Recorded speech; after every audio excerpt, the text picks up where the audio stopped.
벌써 11월이 시작이 되었습니다. 다니엘서 묵상이 시작이 되어서 누구에 의해 고쳐질 것인가, 누구에 의해 변화될 것인가라는 제목으로 함께 말씀 나누겠습니다. 다니엘서는 조금 설명이 필요합니다. 다니엘서는 왜냐하면 이제 묵시문학이기 때문에 그렇습니다. 유대교에서 다니엘서는 예언서에 속하지 않고 성문서에 속합니다. 그래서 다니엘은 이제 BC 6세기 정도의 사람이지만 BC 2세기 169년에서 164년을 배경으로 하는 묵시문학으로 보는 것이 더 맞습니다. 묵시서의 가장 대표적인 것은 요한계시록입니다. 그래서 묵시문학이 뭐냐면은 이제 묵시록이 이제 지금은 없거든요. 지금은 묵시문학이 없는데, 근데 이제 묵시문학은 이해하는 것은 어렵지 않습니다. 유대교가 이제 멸망하고 나서 이제 핍박을 받는 시기에, 박해를 받는 시기에 유대인들에게는 아주 일반화된 그런 문학이었습니다. 그래서 지금도 성경에서는 이제 다니엘이나 요한계시록이 묵시문학이지만 뭐 대형 박물관이나 도서관에 가면은 그 당시에 묵시문학 책들이 굉장히 많아요. 수백 권이 이미 남아 있기 때문에, 그래서 묵시문학이 이제 한두 권이면 제 묵시문학을 어떻게 봐야 되는지 모르지만 이제 수백 권이 이미 있기 때문에 묵시문학이 이렇게 써여졌구나, 이렇게 해석하는 거구나, 이렇게 볼 수가 있어요. 그렇지만 우리는 이제 묵시문학 책을 이제 접할 수가 없기 때문에 또 여전히 어렵기도 합니다. 그래서 묵시문학은 이제 핍박받는 시대에 성행하던 문학의 형태입니다. 우리나라는 쉽게 이해할 수 있는데 일제강점기를 생각하면 됩니다. 일제강점기 때 만약에 독립군들이 같은 독립군이거나 아니면 우리 조국의 사람들에게 주고 싶은 메시지가 있는 거예요. 그럼 이제 글을 어떻게 쓰겠습니까? 어떻게 쓰냐 하면 일본 사람들은 읽으면 알듯 말듯하게 써놓고 근데 우리나라 사람은 아는 거예요. 여러분, 그 많은 그 일제시대 때 시들이 저항시잖아요, 그렇죠? 그러니까 이게 연인에게 쓰는 말인지 조국에게 쓰는 말인지, 그러니까 님이라고 했을 때 보통 그것이 연인 같지만 사실 그 님이 이제 조국이기도 하고, 왜 그렇게 썼겠어요? 조국이요, 조국을 다시 되찾기를 원한다 이러면 이제 바로 잡혀가잖아요, 그렇죠? 근데 님이요 이렇게 당신을 그리워하고 이렇게 이제 쓰게 되어지면 사실 그게 애매한 거예요. 그러니까 이제 그것들이 뭐 축적이 돼야지 이놈이 저항시이구나 이런 거지, 사실 그렇게 한두 편 그냥 시를 써가지고 그거 내가 그 좋아하는 사람한테 쓴 거다, 내 친구한테 쓴 거다 이러면 이제 모르잖아요, 그렇죠? 그러니까 우리도 이제 사실상 그런 시를 묵시시라고 표현할 수가 있어요. 그러니까 이제 우리나라 사람들은 여러분 역사와 관련해서 36, 38, 625 그러면 어떤 게 생각이 나요? 일제 36년이 생각이 나고요, 38선이 생각이 나고 6.25 전쟁이 생각이 나요. 생각이 나시죠? 그러면은 우리나라 사람들은 그런 걸 알 수 있는 거예요. 그런데 만약에 한국어는 할 줄 알지만 저 외국 사람들이 만약에 6.25 때는 참 힘들었다, 참 38선이 없어졌으면 좋겠다, 그럼 무슨 말인지 절대 알 수가 없죠. 이것이 이제 한국의 역사와 배경과 이런 것들을 알아야지 이해할 수 있는 그런 거예요. 그러니까 우리만 알아듣는 상징어를 사용해서 메시지를 전달하는 것을 이제 묵시문학이라고 하고, 다니엘과 요한계시록은 이제 유대인이 아니면 어려운 이유가 거기에 있어요. 그러니까 계시록을 특별히 보시면 계시록이 지금 정확히 기준 한 500절 정도가 되는데 구약을 인용한 것이 500번이 넘습니다. 그러니까 단 한 절에 한 번 이상씩 구약을 인용해요. 그러니까 구약 성경을 알지 못하면 이 단어가 무슨 말인지를 알지를 못해요. 그것처럼 그 유대교의 역사와 구약 성경을 모르면은 이제 묵시문학을 좀 알기가 어렵습니다. 그렇지만 아까 말한 것처럼 우리가 조금 어렵지만 그 배경과 코드를 이해하면 또 이렇게 이런 뜻이구나라고 할 수 있고요. 거꾸로 이제 2000년 전에 사람들이 아마 오늘날의 신문에 우리가 만평이라는 게 있거든요. 그 만평을 보시면 그 시대에 일어난 일들을 이제 만화하고 어떤 짧은 글로 이렇게 비유를 합니다. 그러니까 이제 그 사람들이 보면 이게 신기하고 이게 무슨 말일까 이렇게 하고 있는데, 지금 우리는 알고 있죠. 이게 지금 어떤 뭐 정치 이슈, 어떤 사고를 지금 빗대서 하는 말이구나라는 것을 우리는 알 수 있어요. 그런 것처럼, 근데 어쨌든 논문이나 뭐 소설 같은 경우는 뭐 나라와 민족을 떠나서 이게 이런 내용이구나 이렇게 알 수가 있는데, 어떤 거는 아마 일제 시대 때 우리의 저항시들도 이런 강점기가 없었던 만약에 나라에서 본다라면 이해하기가 어려울 거예요. 왜 이렇게 님이라고 조국을 이렇게 표현했는지 그걸 잘 모를 것입니다. 그래서 BC 2세기로 이제 기록 연대를 보는데요. 왜 그러냐면 이제 2장 4절부터 7장까지는 BC 2세기에 통용된 후기 아람어로 기록이 되었습니다. 이제 우리나라도 이제 그 세종대왕 때 쓰던 한글을 그대로 쓰는 건 아니잖아요, 그렇죠?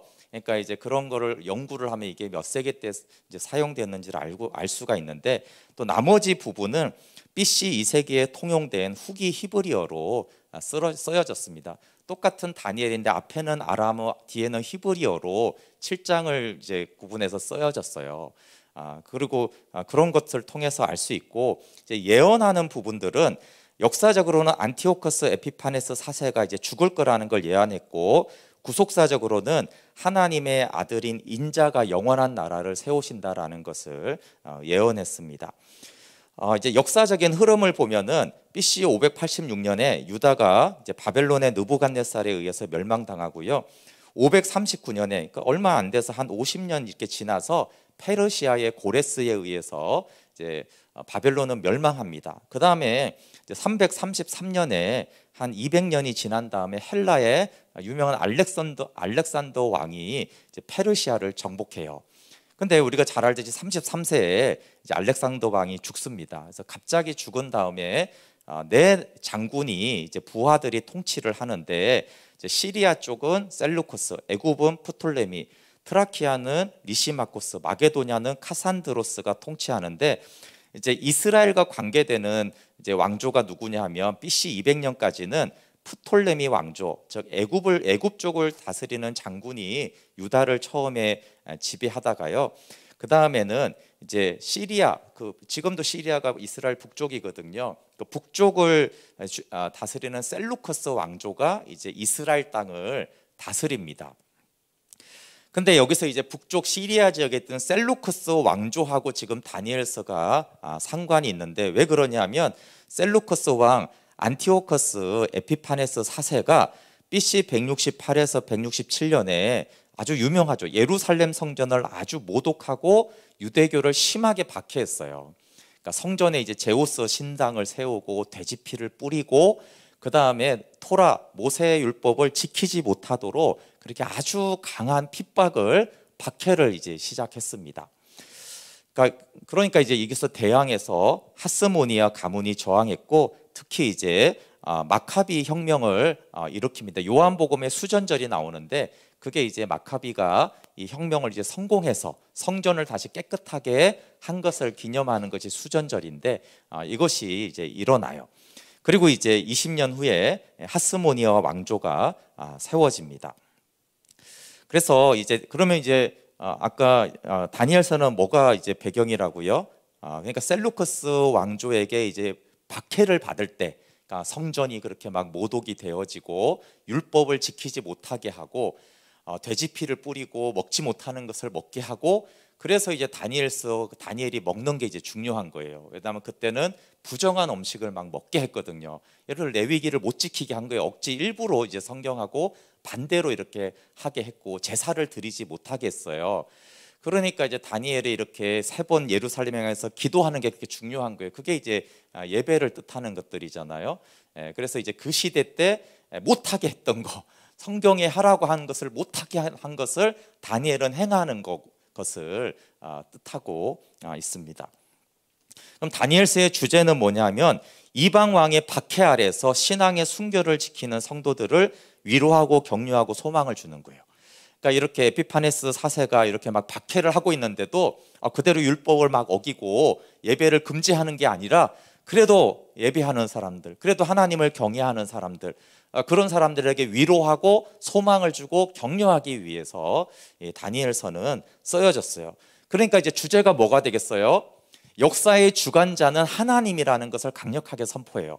눈에 보이기에는 지금 에피파네스 4세가 다스리잖아요. 셀루쿠스 왕조가 이제 유다를, 이스라엘을 주관한 것 같잖아요. 근데 그게 아니라 하나님이 역사의 주관자고 하나님이 이 모든 제국들을 다스리신다. 그래서 그 이제 형상의 위에 금은 이제 바벨론, 페르시아, 헬라 제국, 로마 제국을 쫙 하는데 그것을 다 일으키고 망하게 하는 분이 누구라고 그러냐면 하나님이시다, 이렇게 말하는 거예요. 그러니까 눈에 보이는 박해에도 불구하고 역사의 주관자 하나님, 계시록도 똑같습니다. 로마의 박해가 있고 로마가 이 세상에 너를 주관한 것 같지만 아니다. 하나님이 다 심판하시고 구원은 하나님께 속해 있다라는 것들을 강력하게 선포하는 거예요. 그래서 바벨론과 그럼 로마 제국까지만이냐? 아니죠. 모든 인간 제국은 하나님이 주관하시고 세우고 넘어뜨리고 멸망시키신다. 그러니까 하나님을 경외해야 된다. 하나님이 왜냐하면 역사의 주관자고 구원의 주관자이기 때문이다라는 거예요. 그러면서 이제 최후로 소망은 뭐냐면 다니엘서 7장 13절 14절에 이제 인자 같은 이가 나오는데, 인자 같은 이가 이제 하나님께 영광과 권세와 능력을 받아서 영원한 하나님의 나라를 세우시고 다스릴 거라는 거예요. 그러니까 예수 그리스도에 대한 소망이죠. 예수 그리스도가 이 땅을 다스릴 것이다. 그러니까 세상에서 살아가는 너희들은 여호와의 절대 주권을 믿고 지금 있는 고난은 받아들이며 그 안에서 하나님을 경외해라. 그렇게 하나님을 경외해야 된다. 그렇게 이제 신앙이 자라는 것을 말하고요. 그러니까 우리의 신앙생활과 하나님의 통치는 어디서 나타나냐면 세상 한복판이에요. 그러니까 배경이 이제 바벨론과 페르시아죠. 사실 우리 성도들에게는 이스라엘을 배경으로 하면 우리가 익숙하긴 하지만, 그러나 이스라엘이라는 것은 일단은 신앙의, 예를 들면 교회 안에서의 어떤 것들을 다룬다라면 지금 다니엘서 같은 이런 성경의 배경은 바벨론과 페르시아잖아요. 세상이에요, 그렇죠? 세상에서 나는 어떻게 믿어야 되는가, 세상 속에 그리스도인은 어떻게 해야 되는가라는 것들을 이제 배경으로 다루고 있는 거예요. 그러니까 하나님의 통치가 세상 속에 들어가 있다, 세상 안에 있다라는 것들을 가르치고 있는 것입니다. 성도가 하나님의 사람으로 세워지고 그리스도를 증거하는 자리가 세상이라는 거예요. 그래서 이제 바벨론이 이방 나라의 관료가 되어서 우리가 잘 알지만 목숨을 걸고 때로는 너무나 칭찬을 받으면서 그 앞에서 하나님을 증거하는 하나님의 사람으로 서는 것을 보여주고 있어요. 그러니까 우리가 마치 직장이나 하나님을 모른다고 하는 그곳에서 내가 하나님을 경외해서 다니엘처럼 하나님을 증거하는 사람이 되는 것, 이제 그런 것에 대한 메시지가 있습니다. 네, 오늘 본문을 보면요, 유다의 멸망과 하나님의 주권이 함께 나옵니다. 시작할 때 유다의 멸망과 하나님의 주권이 동시에 시작돼요. 유다왕 여호야김 3년에 주님이 여호야김과 성전 그릇 얼마를 느부갓네살의 손에 넘기십니다. 근데 다니엘서 이제 1장 2절을 보시면 1장 2절이 중요합니다. 주께서 유다왕 여호야김과 하나님의 전 그릇 얼마를 그의 손에 넘기심에 그가 그것을 가지고 신할 땅 자기 신들의 신전에 가져다가 그 신들의 보물 창고에 두었더라. 네, 여기서 주께서 넘기심에 그랬잖아요, 그렇죠? 주께서 느부갓네살에게 넘기셨어요. 네, 이것은 요 한 절 때문만이 아니라 다니엘서 전체가 이걸 매우 강조하고 있어요. 느부갓네살의 힘으로 유다가 멸망한 게 아니라 하나님이 멸망시키시고 하나님이 넘기셨다라는 거예요. 근데 이게 이제 다니엘서 전체의 주제를 말하고 있기 때문에 이 말씀 주께서 넘기심에라는 것이 중요해요. 그런데 멸망하는 그 순간에 하나님이 역사하고 있다라는 거예요. 그러니까 우리가 뭔가 안 되고 멸망하는 것 같고 사단의 손에 세상에 마치 넘겨진 것 같을 때, 그때 세상이 주관자가 아니라 그때도 하나님이 주관자이시다라는 것을 믿어야 됩니다. 유다와 성전 그릇을 넘겨준 분은 주님이세요. 하나님은 이스라엘을 제사장 나라로 삼으셨어요. 그래서 이방인들에게 복음을 전하라고, 하나님을 전하라고 세웠어요. 근데 이스라엘의 구약의 역사가 내내 무엇을 말합니까? 근데 제사장 나라가 돼서 복음을 전하면 다윗 왕국처럼 이스라엘도 강성하고 복음도 전하고 하나님을 나타내서, 그래서 다윗 왕국에 보면 이방 사람들이 많잖아요, 그렇죠? 특별히 다윗의 용사들 중에서도 4명이나 이방 사람들이에요. 그러니까 이렇게 하나님의 나라가 강성하고 하나님을 경외하고 제사장 나라 때는 이방인들 중에 하나님께 와서 하나님을 경외하고 하나님을 믿는 구원받는 사람들이 더하여졌어요. 출애굽 때도 많은 이방인들이 들어왔고요. 그러니까 그런 나라로 하나님이 세우셨는데, 근데 이제 언약을 떠나면 어떻게 됩니까? 오히려 이방인들이 와서 하나님을 믿는 게 아니라 오히려 이제 이방인들이 와서 압제하고 고통을 주잖아요. 그렇죠? 그러면 그게 무슨 메시지냐면 하나님의 심판인데, 그 심판의 메시지는 멸망하기 위한 것이 아니라 너희가 복음을 전해야 될 자들이 지금 너희를 핍박하고 있다. 너희가 내 안에 거하여서 내 언약 안에서 제사장 나라가 되면 너희들은 저들은 너희를 통해서 구원받아야 될 자야 라고 하는 거예요. 그러니까 우리가 세상이 우리를 핍박할 때, 또는 많지는 않지만 가족들이 믿는 자를 핍박할 때 사실은 구약 성경을 보면 반대예요. 저 사람이 나를 통해 구원받아야 될 영혼인데 내가 하나님을 떠나 있으니까 나를 핍박하는 자가 되어 있구나. 그게 내가 하나님 안에 있으면 저 사람은 나를 통해서 구원받아야 될 영혼이다라는 관점이에요. 그러니까 우리를 핍박하는 것이 사실 밉잖아요. 싫고 세상이 막 욕하면 저 나쁜 놈들 그러고 싶지만, 하나님, 교회가 깨어서 저들을 구원하지 못하니까, 제사장 나라가 되지 못하니까 세상이 교회를 핍박하고 있군요. 교회가 바로 교회가 되어져서 오히려 세상을 구원해야 되는데 우리가 바로 서야 됩니다. 사실은 그 회개하고 제사장 나라로 서라는 메시지를 주고 있기 때문에 우리가 그렇게 핍박하는 사람들을, 욕하는 사람들을 미움의 대상으로만 아니라, 하나님 교회가 바로 섰으면 저들이 구원받을 텐데 저들이 지금 교회를 욕하는 그런 사람들이 되었습니다. 또 이제 교회 안에 다니다가 그렇게 된 사람들도 마찬가지잖아요. 그렇죠? 교회가 교회 되었으면 오히려 그들이 구원받았을 텐데 교회 다니면서 그러지 못하니까 오히려 교회를 핍박하는 그런 사람들이 되었습니다. 근데 이제 구약의 역사가 그래요. 지금도 마찬가지죠. 지금도 이스라엘을 통해서 바벨론이 사실은 구원을 받아야 되는데 그러지 못하니까 이제 오히려 더 우상을 섬기고 더 악을 행하고 서로 미워하고 그런 모습이 착취하고 하는 모습이 이스라엘에 있으니까 오히려 하나님이 저 이방 나라를 들어서서 이제 이스라엘을 멸망시켰습니다. 하나님의 심판은 언제나 멸망이 아니라 너도 구원받고 네가 오히려 구원하는 자가 되라는 그런 말씀입니다.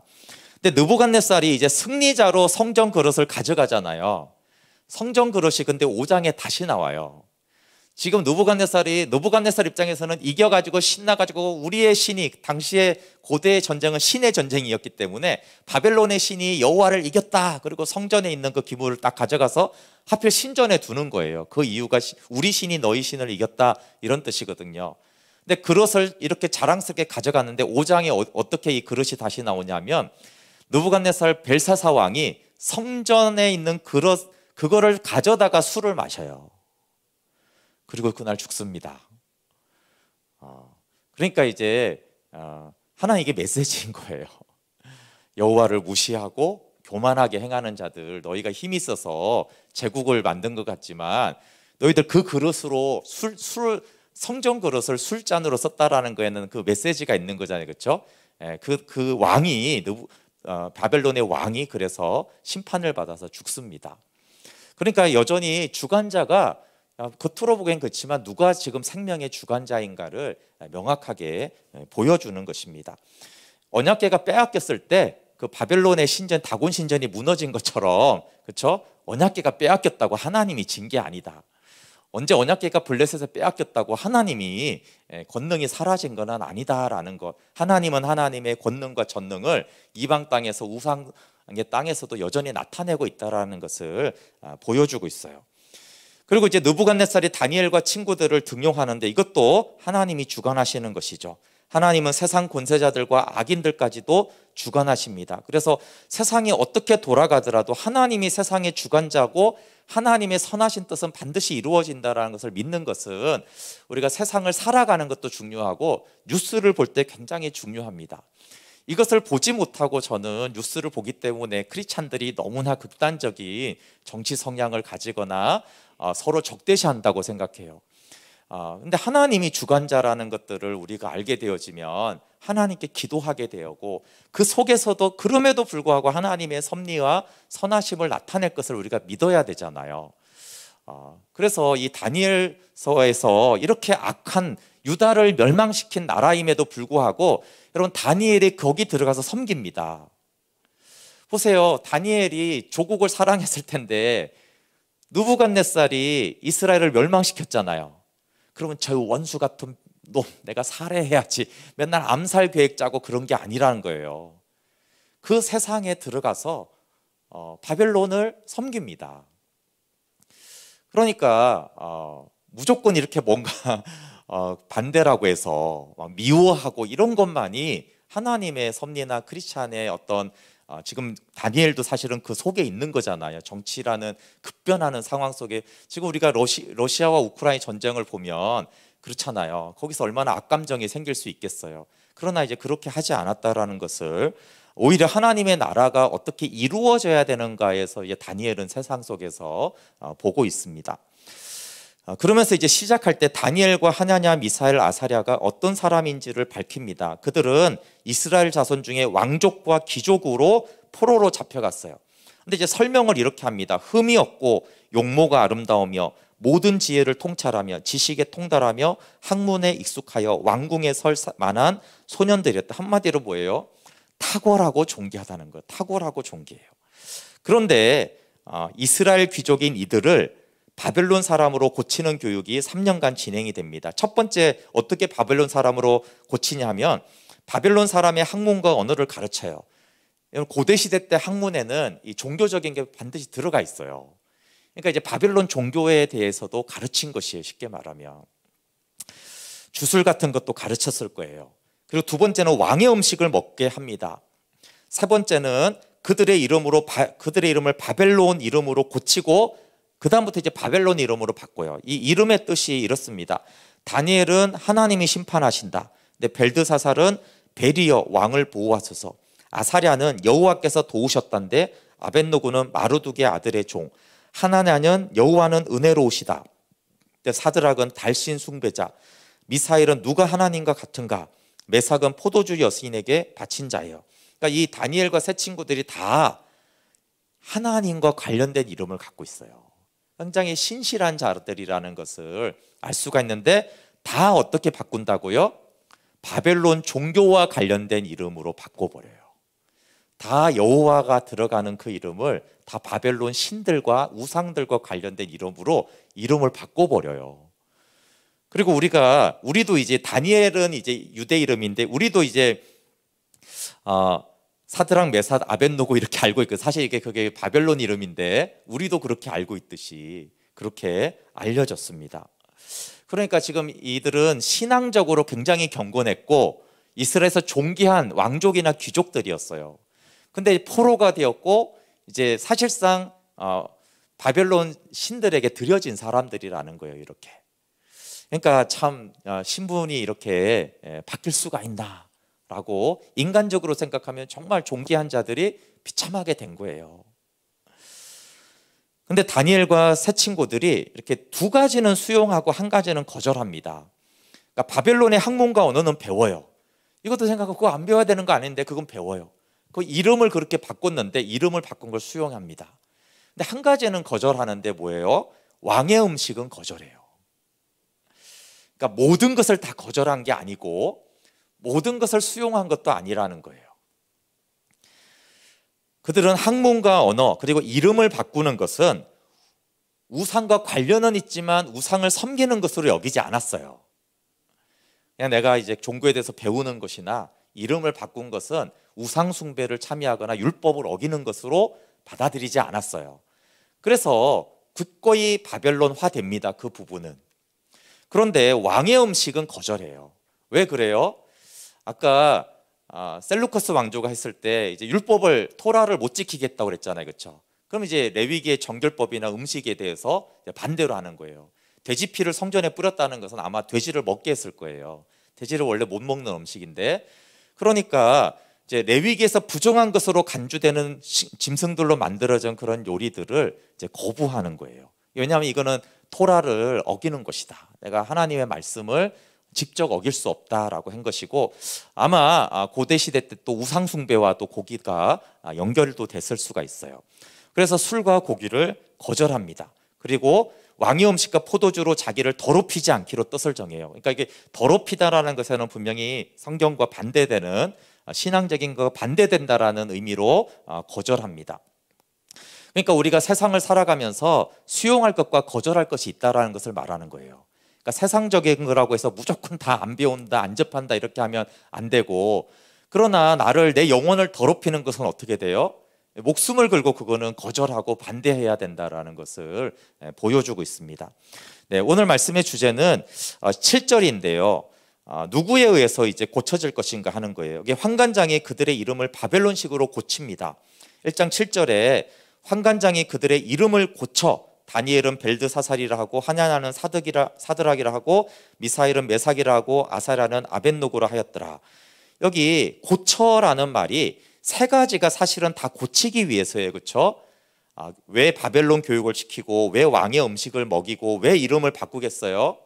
정체성을 바꾸기 위한 거죠. 너희들 이스라엘 사람인데 그중에 똑똑한 애들은 바벨론 사람으로 바꿔, 이 말이잖아요. 그렇죠? 종교나 학문이나 언어나 모든 것을 바벨론 사람으로 바꿔, 고쳐, 이 말이잖아요. 이들은 오늘날로 말하면 신실한 크리스찬들인데 하나님을 위해 사는 사람들인데 근데 세상 사람들로 바꿔, 이 말이에요. 그렇죠? 세상 사람들로 고쳐놔. 음식부터 학문까지 모든 종교적이고 육신적이고 먹는 양식부터 다 모든 것을 바꿔서 사람 자체의 정체성을 바꿔 놓아라. 바벨론 정체성을 심어 놓아라. 이런 말이죠.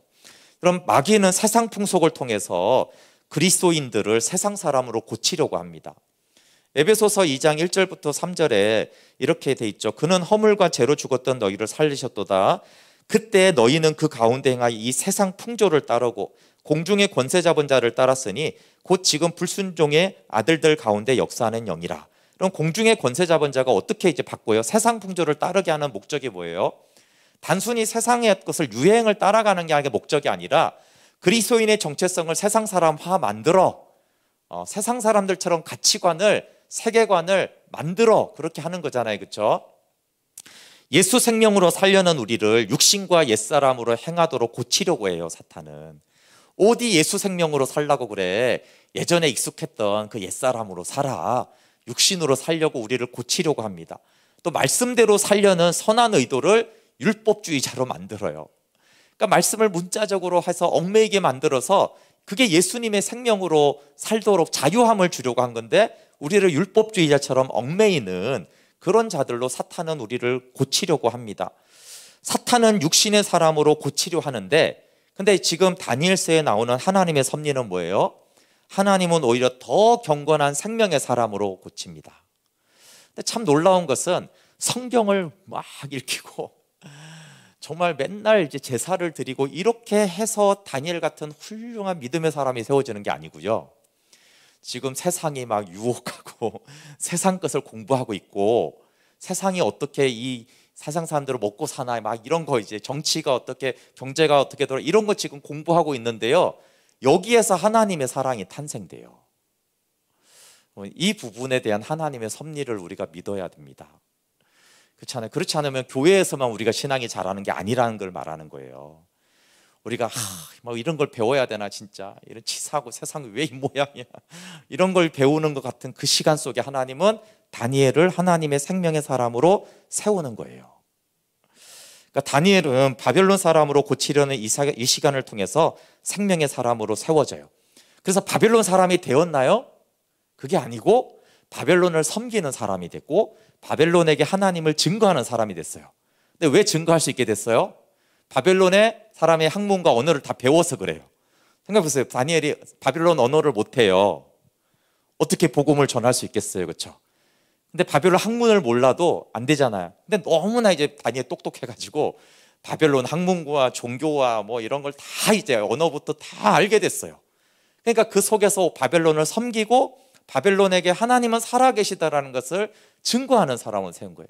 그러니까 사탄은 이 시간을 통해서 야, 저 다니엘을 바벨론 사람으로 내가 만들어야겠다 이렇게 했는데 오히려 바벨론에게 복음을 전하는 생명의 사람으로 하나님은 바꾸고 계셨어요. 그러니까 사단이 나를 세상 사람으로 바꾸려고 여러 가지 핍박하고 또 하기 싫은 근데 막 세상 것들을 알아야 되고 막 이런 시간들이 정말 하나님의 그 주권과 섭리가 없으면 우리가 사실 세상 사람화 되죠. 그런데 이름은 비록 바뀌었어도 그래도 하나님의 은혜와 의를 믿고 있는 다니엘과 세 친구들은 오히려 바벨론에게 복음을 전하는 사람이 됩니다. 사탄과 하나님이 여기 함께 일하고 있는 걸 볼 수 있어요. 우리가 사는 곳이 그렇잖아요. 사단도 지금 이 다니엘과 세 친구들을 막 하나님을 떠나게 하고 바벨론화 시키려고 작업을 엄청 하고 있고요. 근데 그 속에서 하나님은 섭리적으로 이 세 친구들을 하나님의 경건한 사람으로 더 세우는 거예요. 그러니까 포로가 되는 일, 종일 되는 일, 나를 고치려고 달려드는 세상 속에서도 말씀으로 사는 자, 나는 복음을 양식으로 살겠다고 하는 자는 하나님의 사람으로 세워지는 것을 알 수가 있습니다. 다니엘이 바벨론에서 정한 두 가지는 수용하고 한 가지는 거절하는 것을 통해서 우리가 그리스도인이 세상의 어떤 부분은 수용하고 어떤 부분은 거절해야 되는지를 알 수 있어요. 세상 속을 살아가는 그리스도인이 세상과 함께하며 세상 속에 들어가야 됩니다. 우리가 세상과 자꾸 분리되고 격리하는 그것이 이제 믿는 자가 아니라는 것을 다니엘을 통해서 알 수 있어요. 그러나 세상 일에 참여하되 분명한 한계점이 있다는 것을 알아야 돼요. 그렇죠? 세상의 소금과 빛이 되기 위해서 우리는 세상의 문화를 배우고 언어를 익혀야 하지만 나를 영적으로 더럽히는 것, 다르게 말하면 하나님과 멀어지게 하는 것은 단호히 다니엘이 거절합니다. 그러니까 우리가 세상 속에 들어가서 배우고 적응하고 그래야 될 것이 있고, 내 영혼이 더럽혀지는구나, 다르게 말하면 하나님과 나를 멀어지게 하는 것이구나, 그러면 그런 것들은 단호히 거절하는 것입니다. 이런 그리스도인의 양식은 생명의 떡인 복음, 복음이 그리스도인의 양식입니다. 근데 이 먹는 것과 관련돼서 이제 다니엘이 거절하고 자신이 먹는 걸 이제 성경적으로 택하는데, 그것은 양식을 우리가 정해야 된다라는 거예요. 내가 다른 거는 세상 것을 다 받아들이지만 양식만은, 내 영혼의 양식만은 그리스도다. 내 영혼의 양식은 생명의 떡인 그리스도고 그것은 복음의 말씀이다. 내가 이 세상 것을 양식으로 삼지 않겠다라는 것을 말하고 있어요. 그래서 복음을 왜냐하면 양식 삼지 못하면은 아무리 다니엘이라도 세상화 된다라는 걸 다니엘이 알았기 때문에 그래요. 내가 바벨론화 돼서는 안 되지. 바벨론을 나는 섬기는 사람이 되고 복음을 전하는 자가, 바벨론의 복음을 전하는 자로 나는 서 있지 바벨론화 되지 않을 거야라는 다니엘의 그 결정이 있는 것이에요. 그래서 여러분, 우리가 그렇지만 어떤 것들은 그것이 아니라면 기꺼이 뭔가 이상한 것 같고 세상적이고, 이거 사탄이 뭐 이렇게 하는 거 아니라고 하는 것까지도 배울 수 있다라는 거예요. 근데 분별이 필요하죠. 그렇죠? 내 영혼의 양식은 무엇인가를 분명하게 해야 되고, 그것이 이제 사탄에게 속하지 않고 다니엘이 이제 하나님의 사람으로, 생명의 사람으로, 바벨론 속에 하나님의 나라를 선포하는 사람으로 서게 되는 것입니다. 요한복음 6장 57절에 살아계신 아버지께서 나를 보내시며 내가 아버지로 말미암아 사는 것 같이 나를 먹는 그 사람도 나로 말미암아 살리라. 다니엘이 먹는 것을 굉장히 중요하게 여겼는데 이것은 말씀과 연관이 되어 있습니다. 마태복음 4장 4절에도 사람이 떡으로만 살 것이 아니요 하나님의 입으로부터 나오는 모든 말씀으로 살 것이라 하였느니라. 그래서 우리가 다니엘과 같이 우리도 세상 속을 살아가잖아요. 근데 하나님, 어떤 것들은 우리가 율법주의가 돼서 배우고 수용할 거를 우리가 막 거절하는 경우들도 있어요. 근데 다니엘을 보니까 그렇지 않구나. 바벨론의 학문과 언어를 그냥 다 배우고, 그렇게 이제 이름도 그렇게 할 수가 있는 거구나. 그렇지만 이 먹는 것과 관련된 내 영혼을 더럽히는 것과 관련해서는 목숨을 내어놓고 그래서 나는 하나님만을 양식으로 삼겠다라고 그가 이렇게 결정한 것을 통해서 어떻게 우리가 세상 속에서 살아가야 하는지, 또 시대는 달라졌지만 하나님의 지혜를 우리가 또 구하고 받으면 좋겠고, 사탄이 역사에도 여러분 하나님이 우리 가운데 역사하기 때문에 세상 한복판에서 다니엘이 하나님으로 세워져가는, 하나님에 의해서 고쳐지는 사람이 되는 것을 우리가 믿음으로 취하면 좋겠습니다. 그런 11월이 되도록 같이 기도하면 좋겠어요. 제가 축도하고 각자 개인 기도 이 말씀으로 하면서 11월을 주께 올려드리면 좋겠습니다.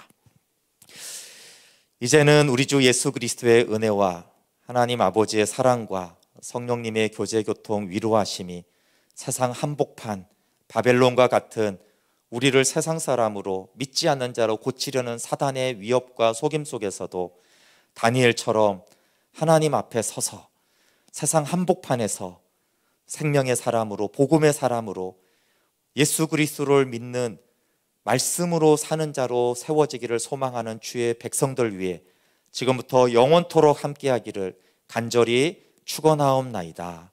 아멘.